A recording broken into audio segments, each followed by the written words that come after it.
Welcome to Off Script with Dan Dwyer on Robin Hood Radio, featuring in-depth interviews with guests from the world of theater and allied arts. Underwriting support from Johnny Cake Books in Salisbury, Connecticut, whose collection of rare collectible and out-of-print books is housed in a 19th century cottage in one of the most old-fashioned small towns in New England.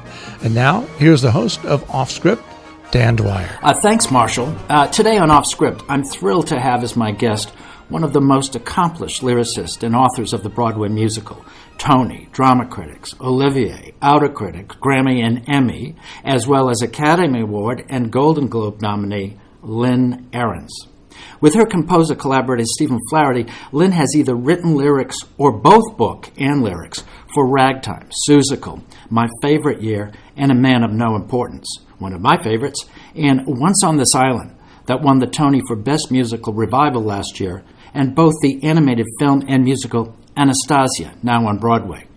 Currently, Lynn's working on Marie, formerly known as Little Dancer, that will premiere with her revised book at the Fifth Avenue Theater in Seattle this spring. Welcome, Lynn. Hi, thank you. There's so much to cover with the career that you've had, but so many people in the theater come to New York with hoping to realize their dreams of the theater. And to go way back just for a minute, you started out in New York with a pretty ordinary office job. Yes, I did. Can you talk about that a little bit? Sure. I mean, that ordinary little office job was really what I think started me on a career path. I came to New York just wanting to be in New York. That was really my goal. I love New York, and I was born here and just knew I wanted to live there. So I came, and I took the first job that was offered, which was as a secretary in an advertising agency. And, you know, I did the usual secretarial things that girls right out of college do. I made coffee and I typed and all that good stuff. But I also, at that point, was writing songs on the guitar, which was something I had started to do in college. And so on my lunch hours, I would bring my guitar into work and I would strum and write songs. And one day, one of the creative directors of the agency, a guy named George Newell, peeked into my little cubicle area and said, would you like to try a song for a show we're producing called Schoolhouse Rock? And I knew about the show because I worked at the agency that produced it, but, you know, to be offered a chance to write a song for real, a professional song, was just like lightning from the sky. And I said, of course, and that led to my becoming one of the mainstay writers and singers of that animated show, which is quite famous now and, you know, has raised generations and generations of kids on grammar and math and history and all sorts of things. So that was the beginning of a songwriting career right there. And in about 5 years, I realized that I could probably support myself as a songwriter, and so I quit my job. By that time, I was a full-fledged copywriter and a creative supervisor, but I just thought I wanted to be a songwriter, and I went off to try it. And how did you make the switch from writing for television to writing for the stage? Well, I wrote jingles for commercials for many years, which was great fun, and I sang them, and, you know, I did things like Bounty the Quicker Picker-Upper and What Would You Do for a Klondike Bar and all these rather well-known... You did Klondike Bar? I did. I was the voice. I was that wow. little voice. Yes, that was me. But at a certain point, and I also got into writing television shows, so I began to produce what they call drop-in television shows, create them and produce them. They're short-form shows that go in between, they're interstitials, they go in between the full-length programs, and I was producing those and writing songs for those and doing Schoolhouse Rock and doing jingles, and somebody said, wow, you've done everything there is to do in songwriting, but you've never tried writing for the theater, and there's this workshop that you would love. It's called the BMI Musical Theater Workshop, and you might want to consider it. And a friend of mine said that to me, and so I applied. You have to audition. I auditioned, and I got in, and I joined the workshop, and the first year I was in it, I met Stephen Flaherty, who was this young, shy, rather backwards composer. Socially, he couldn't look you in the eye. It was really funny.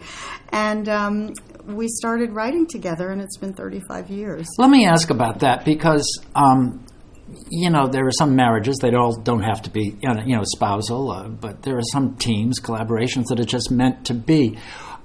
When did you sense in Flaherty that you would have such a, as it were, lifelong partner in writing for the musical theater? I can't say that I did. I thought It wasn't that. love at first sight? Well, it was musical love at first sight. Yeah, that's what I mean. Yes, it was. I mean, I had no idea it would last this long or that I would even ever do one show, but I did enjoy his music so much, and I loved his sensitivity to lyrics, and part of that is because he was, at that time, writing his own lyrics, and I was, of course, writing my own music, so we both sense what the other one did, and we're very good at collaborating in that sense because we understand both sides of it. Yeah. In case you've just joined us, the program is Off Script. I'm your host, Dan Dwyer, and my guest today is Lynn Ahrens, multi-Tony Award-winning book author and lyricist for musicals that you might have heard of, like Ragtime.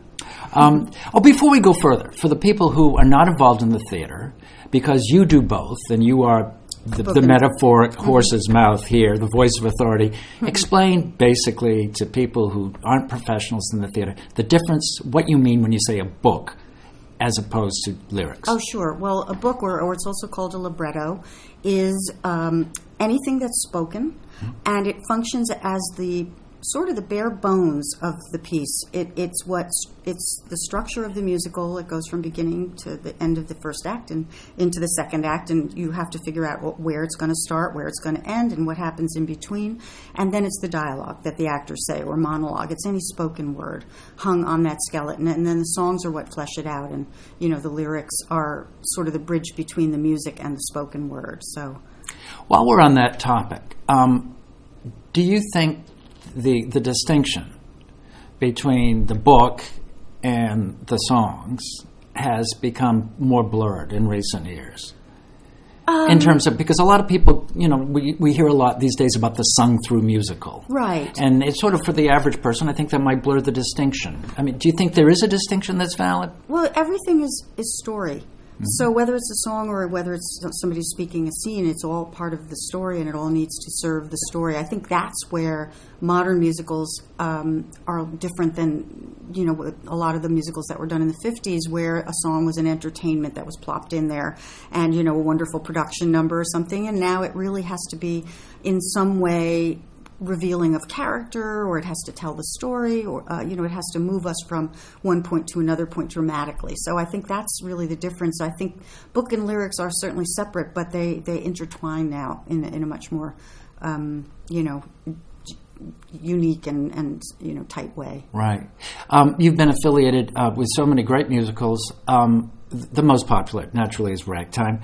How did you get involved? Because it had been a best-selling popular novel by Neil del Toro. How did you team up and get involved in that project? For that, you just did the lyrics. For that, I just did the lyrics. Terrence McNally, Right. the great playwright Terrence McNally, Right. I always call him the great master.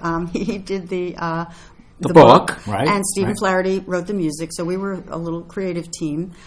We were basically invited to join that project by the producer Garth Drabinsky, who at that time was producing in America, and he's a Canadian producer who. That's another interview. Okay. But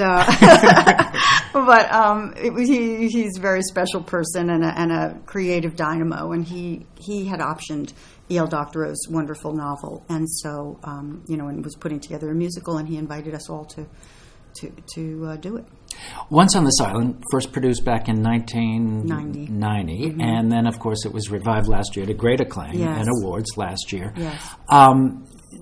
When you first saw your work produced in 1990 and were satisfied with it, I guess, did you ever envision that it would be completely re-envisioned? No. Almost 30 years later. Yeah, it was quite a thrill, really, and a surprise to see this most recent production. We Once on This Island was our first Broadway show. We had done an off-Broadway show before that called Lucky Stiff. That was our first production at Playwrights Horizons, and then we did Once on This Island also for Playwrights Horizons, but it moved to Broadway. So that was our first experience on Broadway, and it was the most beautiful production. The original production was pristine and beautiful and joyous. Was directed and choreographed by Graciela Danielle, and we just loved it. And it was, from beginning to end, the most joyous and beautiful experience. And it was a long run on Broadway at that time. And in the West End, it got the Olivier. It got the Olivier right. for best musical in right. the West End. And, it was just the little show that could. It was just a wonderful show, and it now gets produced in every school in America and all across the world. Where there are productions of it every year, lots of them. But we never thought it would be back on Broadway, ever. And when Michael Arden, the director, came to us a few years ago and said he had a vision for this show that he wanted to pursue, we very hesitantly said yes, after some thinking and after several meetings with him to try and figure out what he was thinking, because, we were taking something that was beloved and successful and handing it over to a rather young and untried director who'd only had one Broadway show, and, we just didn't know what he was going to do, really, with it, and it was a little leap of faith. And what it turned out to be was this immersive production where you came into this theater in the round and your feet were in the sand, and the goat is going up and down the theater aisle. It's going up and down. There's live goats and live chickens, and we're like, what's happening? But it was fantastic, and the cast was extraordinary.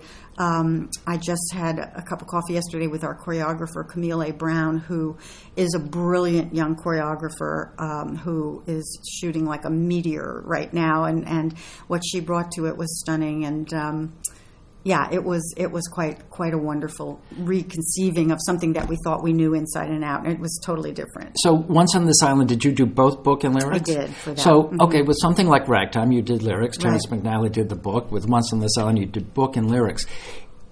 How is it different when you do both? Do you have a sense of more control when you're doing both book and lyrics?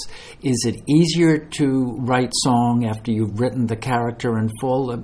How do you approach? That's a really interesting question. Well, first of all, it's one less person to have an argument with, because you can have plenty, but with yourself. I tell myself exactly what to do, and then I do it. Right. But it's, for me, it's easier to write book because I'm in control of the structure, and I am very good at structure. I think. I mean, I think I understand it, and I enjoy it. So I'm always puzzling that out, and I love that part of it.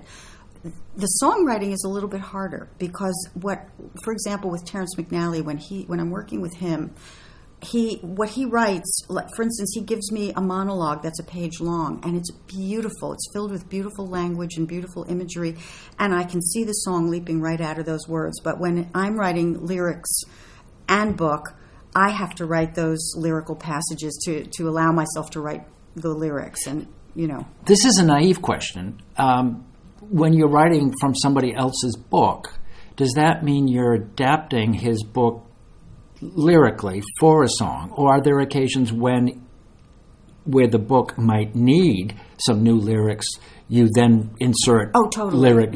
You can do both. You can do both. I can do both, and a lot of times I ask Stephen for music first, because music is the emotion and lyrics tend to be the intellect of a song.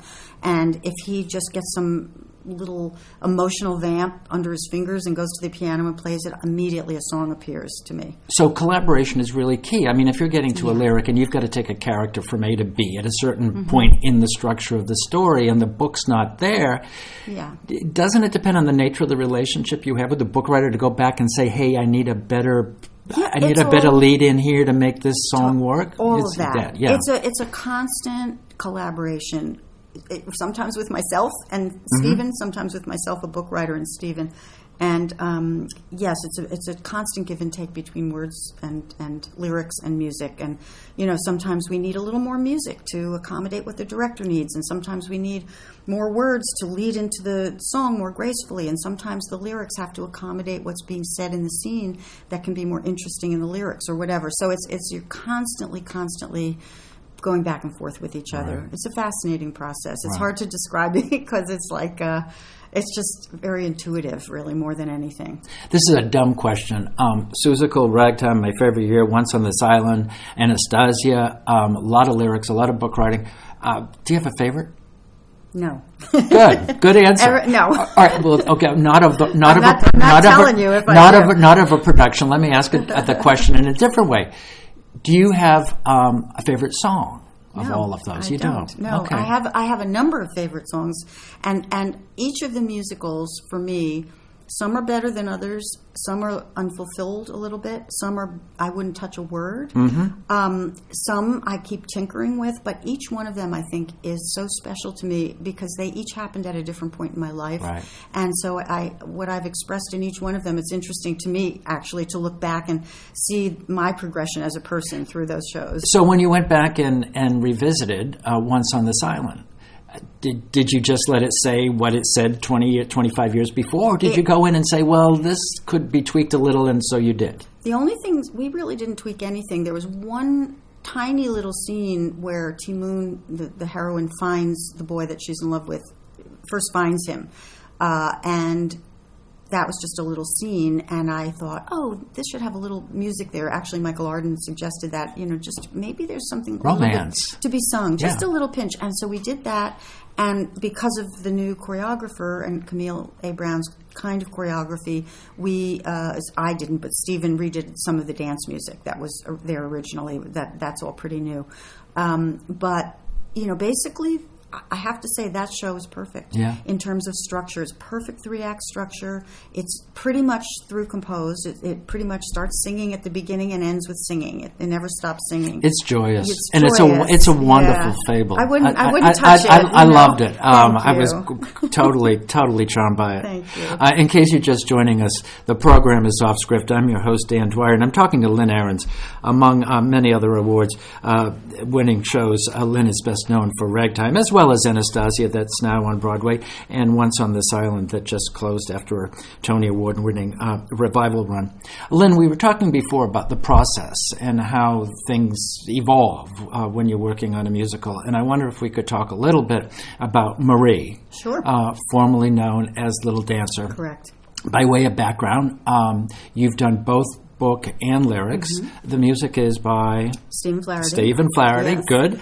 And it premiered at the Kennedy Center in Washington. That's right. And it's directed and choreographed by Susan Stroman, the great Susan Stroman. So that's, yes. Just for those who might not know who Susan Stroman is, just if you could mention for us some of her highlights. Oh, well, The Producers, Contact, those are both multi-Tony winning shows. I could go on. So there's a lot of talent yeah. involved in this. Yeah. And it came out of Washington with, fairly say, a kind of, well, you looked at some of it and you said some of this is worked and maybe some of it didn't work. The point I'm getting to is you reworked the book. Yes, but I will say that at the Kennedy Center it was so shockingly successful. We didn't know what we had, and I guess that's the question. Why didn't it go further, and why is it going further now? Well, every show wants to happen in the right time, in its own time. Some reveal themselves; they open like flowers, and they're just done, and you move forward with them. With this show, Marie, we all felt that we should probably stop and tell people just basically what it's about in case sure. they're not familiar with Little Dancer. Of course. Yeah. The show's title is Marie, and Marie is the name of the girl who posed for the famous Degas sculpture. And we are... the one with the frayed, she's a skinny little girl with the frayed, pauperish tutu. And cloth tutu, but it's a sculpture. Right. And that figure appears in many of the world's greatest museums. It's at the Met, it's at the National Gallery in Washington, it's at the Musée d'Orsay. There are, bronze casts of that figure all over the place. And... So the musical is, I saw the sculpture at the Clark Institute, which I'm sure you know, which is in Williamstown, Massachusetts, and they have one of the figures there. And I have seen her a number of times, but a few years back I was looking at her again, and there's always a young girl having her photograph taken in fourth position next to the sculpture. And I started wondering who that girl was who posed for the sculpture. This is how ideas happen to writers. And I remember I was driving home in the car with my husband, and I said, that girl, who was she? I wonder, there's something about that world that's so beautiful. And I started researching, and I discovered this, that who she was. Her name was Marie von Goethem. She, I know quite a bit about her actual family, but there's really very little known about her, and she disappeared into the mists of history. There's no record of her, a marriage or a death or anything. She just was dismissed from the ballet at a certain point and vanished. And it's an intriguing story, and we decided to write a show, and it's an original musical, which it's not adapted from anything except our own brains. It's your idea. It's our, yes. Yeah, it's your idea. Yeah, okay, I'll take that. Good. And we decided to, sort of imagine her relationship with this great artist. How did it come to be? How did their paths cross? What did he see in her? How did she react to him? We think she was a scrappy little street kid, and how did the sculpture that he made of her affect her life? And that is pretty much what the musical is about. It's following the course of her journey from young student ballerina to someone who becomes a featured dancer, and what happens thereafter. So how did it not go further 5 years ago or so, and why is it coming further now? We, in order to get to where we are now, every musical tells you what it needs. This said, I need to be shorter, and I need to have more about Degas and Marie, and less about the secondary characters. The world is so rich. We musicalized everything the first time around. We had 2 songs for the older sister, Antoinette, who was really her older sister. We had a song for her younger sister, Charlotte, who was really her sister. We had several songs for her mother. We had songs for one of the gentlemen from the ballet. We had songs all over the place. And sometimes in musicals they say you have to kill your babies. Mm-hmm. And we killed a lot of babies. We said these songs the characters don't merit this much stage time. Get in the way of the structure. Yeah, and exactly. And we need more stage time with our 2 fascinating main characters. So that's what we did. And of course, the other thing is that between the Kennedy Center and now, we've had 1, 2, 3 shows on Broadway that we have had commitments for. Stroh has probably had 12 shows. We all are busy, and so things happen when schedule permits. And now we're ready to enable. We've cleared. Anastasia is up and running. Once on This Island won the Tony. Rocky came and went, and will be coming back. And in the meantime, you went to Spain to put the Spanish version of Anastasia on the road, and to Stuttgart, and to Schenectady to start the national tour. So there's a lot of stuff that has been in the way of just getting it on the schedule. I want to conclude more about Marie, but talk a little bit about someone in Spain or in Germany taking your book and taking your lyrics, and how you ensure that in translation it comes out to mean what it's supposed to mean, and do for the structure of the story what it's intended. Right. How do you do that? With great difficulty. It must be a really, really it's an interesting process. It's a little tedious, but it's actually interesting, and it gives me a little taste of other languages, which I love. Like we did Rocky in Germany, and we premiered it there. So I premiered a show in a language I do not speak. Right. So you're getting a translation, a back translation. What do they call that? It's a back translation, which is basically they give you the German or the Spanish or the French or whatever it is, and then they give you the words in English that the foreign words literally mean. And you can tell pretty much if it's close enough to the meaning you intended or if it's not close at all. And for example, when we did the Spanish translation, when I did, I was given the Spanish translation of Anastasia, and I had written certain things that the translator completely misunderstood. Like, there are broken images, rain against a window, sheets upon a bed, terrifying nurses whispering overhead. These are like fragmented memories. And it came back, satin sheets, terrified girls, I don't know. Raindrops on roses and whiskers on kittens. It was so different. And I was like, this is not right. So it was a very, very, very lengthy back and forth and, all of that stuff. But in general, I enjoy it. I really do enjoy it. And I'm pretty good at hearing languages because it's all about sounds. Right. And so, I can actually usually sing the songs in the foreign language. I know enough about pronunciation. So as you're talking now about the rhythm of language. So that's where that's where being a composer helps, I should think. That's exactly right. Because I can sing and I can sing the syllables, and I can actually tell the translator, you have too many syllables in this phrase, and then they give me a hard time. No, that's how we do it. No, you have too many syllables. It's not going to sound good. Last couple of questions. Let's get back to Marie.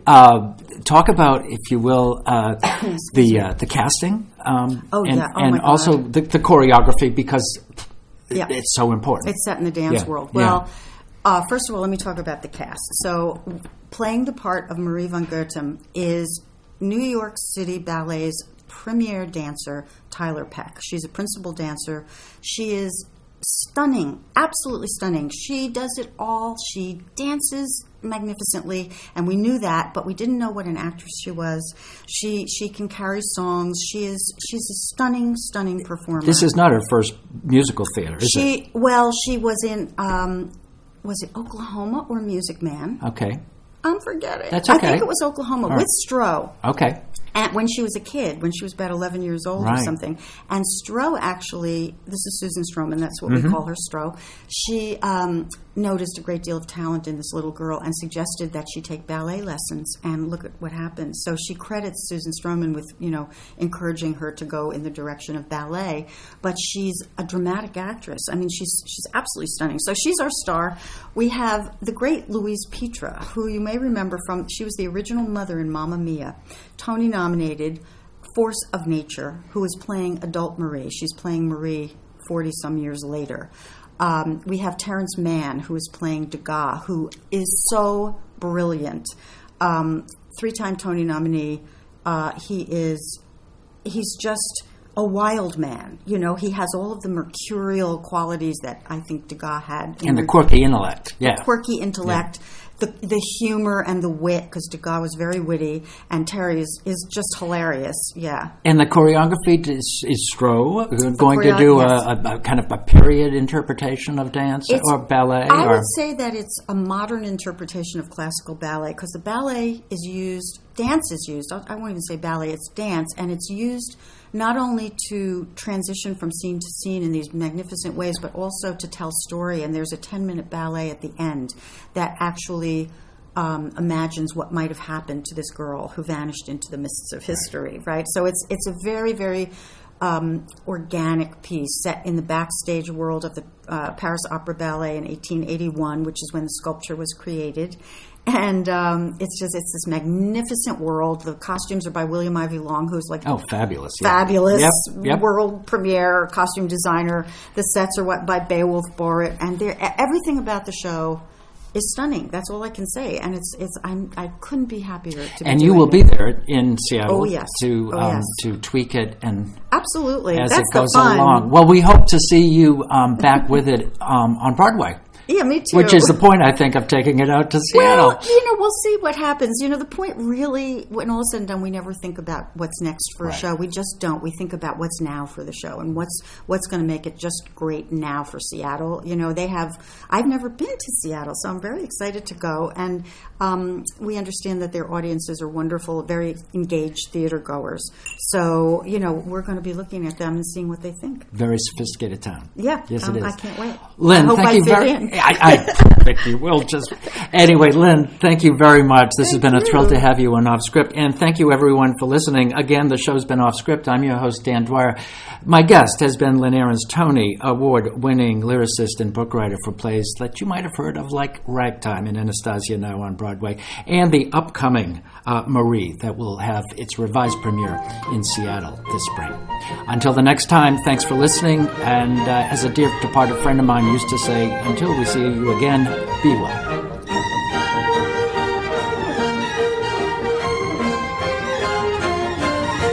Underwriting support for Off Script with Dan Dwyer from Johnny Cake Books in Salisbury, Connecticut, whose collection of rare, collectible, and out-of-print books is housed in a 19th century cottage in one of the most old-fashioned small towns in New England. Off Script with Dan Dwyer is also available via podcast on our on-demand page, robinhoodradio.com. Click on On Demand, and then click on Off Script with Dan Dwyer.